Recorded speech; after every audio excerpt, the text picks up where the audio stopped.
ഒരേ സമയത്ത് തന്നെ നമ്മൾ മദ്യം വിറ്റുകൊണ്ടിരിക്കുന്ന ഒരു നാടല്ലേ. അഡിക്ഷൻ്റെ യുക്തിക്കകത്ത് കഠിനമായ അഡിക്ഷൻ ഉണ്ടാക്കുന്നതിനകത്ത് നാലാമത്തെ ആളാണ് മദ്യം. ഞാനും എൻ്റെ ഫാദറും ഒരുമിച്ചിരുന്ന് കള്ളു കുടിക്കുന്ന ആൾക്കാരാണ്. പുള്ളി തന്നെ എന്നോട് പറഞ്ഞു, നീ ഭയങ്കര ഓവറാകുന്നു, എനിക്ക് നിന്നോട് നോ എന്ന് പറയാൻ പറ്റത്തില്ല, കാരണം നമ്മൾ ഒരുമിച്ച് സ്മോക്ക് ചെയ്ത് ഒരുമിച്ച് മദ്യം കഴിക്കുന്ന ആൾക്കാരാണ്. ലഹരി പദാർത്ഥങ്ങൾ അത് മദ്യമായിക്കോട്ടെ മയക്കുമരുന്നായിക്കോട്ടെ അത് വർജിക്കണമെന്ന കാര്യത്തിൽ ഒരു തർക്കമില്ല.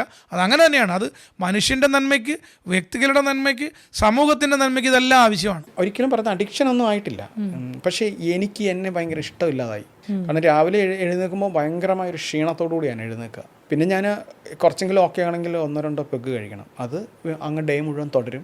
ലഹരി പദാർത്ഥങ്ങൾ ഉപേക്ഷിക്കുക, അതിൽ ഒരു തർക്കവും വേണ്ട, ഒരു സംശയവും വേണ്ട. അതാണ് മനുഷ്യനും കുടുംബത്തിനും സമൂഹത്തിനും സംസ്ഥാനത്തിനും രാജ്യത്തിനും നല്ലത്. മദ്യം ഉപയോഗിച്ചിട്ടുണ്ടാക്കുന്ന അത്രയും ആക്സിഡൻറ്റ്, ഇത്രയും വയലൻസ്, ഇനി കഞ്ചാവ് വലിച്ചവനും കറുപ്പ് തിന്നവനും ഒരു മൂലയ്ക്ക് കിടക്കും. വേറെ ആരെയും അടിക്കാനും കൊല്ലാനും പോലും പോകത്തില്ല. മദ്യം അങ്ങനെയല്ല, സകലരെ ഉപദ്രവിക്കും. പല കൂട്ടുകാരുമായിട്ട് വഴക്കുണ്ടാക്കാൻ തുടങ്ങി. വഴക്കുണ്ടാക്കാൻ സ്വാതന്ത്ര്യമുള്ളവരുടെ അടുത്ത്. അങ്ങനെ വന്നപ്പോൾ എനിക്ക് ഇത് നിർത്തണം എന്ന് തോന്നി. കഞ്ചാവ് വലിക്കുന്നവൻ ജയിലിൽ കിടക്കും, മദ്യം ഉപയോഗിക്കുന്നവൻ ഇവിടെ രാജ്യം ഭരിക്കും.